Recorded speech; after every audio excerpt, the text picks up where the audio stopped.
I think getting comfortable being uncomfortable is the key to life. So nobody likes stress. Nobody likes uncertainty, but everybody has a different level of stress and uncertainty and risk that they can handle. And it's not natural. It's not innate.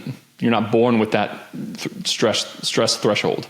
You build it over time. You work it out. You exercise it. It's a muscle. So if there's two different people in the world, imagine somebody who gets a flat tire on the way home, two people who get a flat tire on the way home from the grocery store. One person, it's a non-issue. They pull over, they fix the tire, they go home to dinner with their family, and they forget to tell their spouse about the flat tire because it was just a no big deal.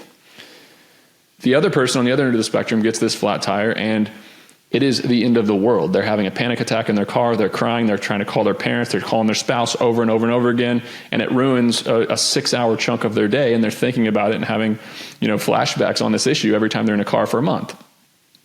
There's two different stress thresholds that are showing there. Everybody knows the people who get really worked up about things that are generally not very stressful. And then there's people who are very cool, calm, and collected even when things are very stressful. Business and entrepreneurship is no different. And one of the things I don't like about generally entrepreneurship media is nobody shares the tough stuff, Alyssa.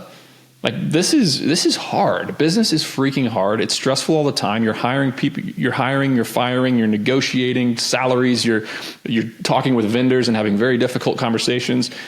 Being an entrepreneur is difficult conversation after difficult conversation. So if people think it's all going to be fun and easy and amazing, like the media portrays it to be many times,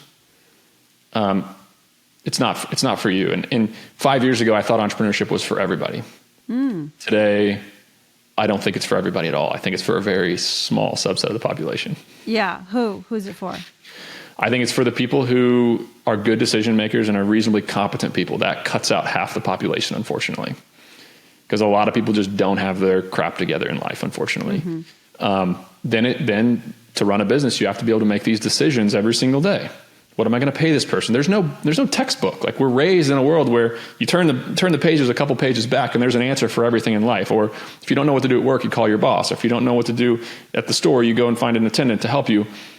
There's nobody to help you in entrepreneurship. You are the boss. So you have to make a lot of decisions, high impact decisions with incomplete information.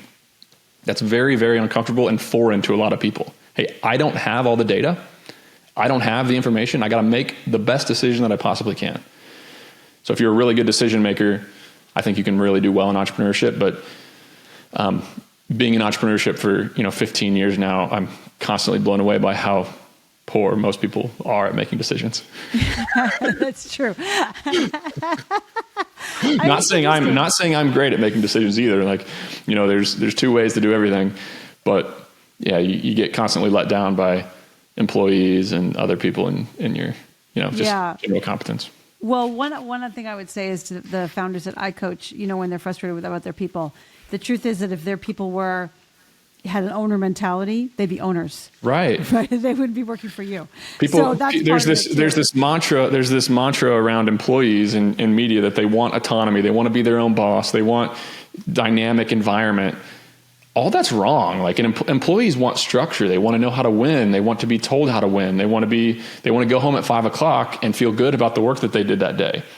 If they wanted uncertainty, difficult conversations, people problems, figuring out as they go, unstructured environments, they'd be entrepreneurs.